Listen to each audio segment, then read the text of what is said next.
Um, I would say that the most challenging thing for me, or one most like surprising thing for me, with taping was uh learning, because obviously it's something you think about, but it's not something you put like thought into. Learning just how to hold it, holding it properly. I think that is something pretty interesting. And then being able to tear it in one foul swoop can really like, I don't want to say make or break, but it can really affect the quality at a high level of if it's good or not. Because if you're struggling to break off a lot of them, it's one going to take a long time if you're using new ones, and then if you're using the ones trying to be fast that you are having a problem with, um, they're going to be a little bit like, what's the word, crumpled. They're going to be not straight. The fibers are going to be all tangled.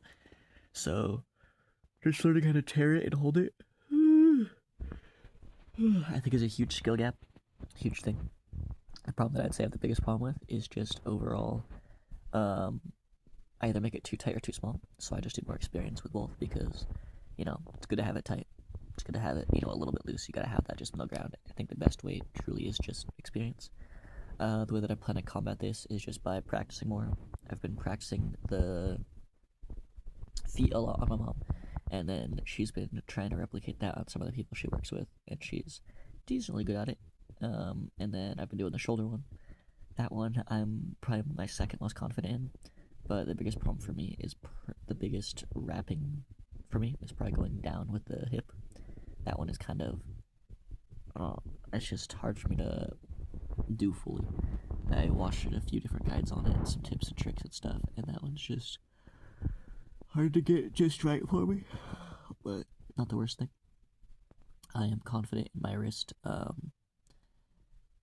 extension and flexion.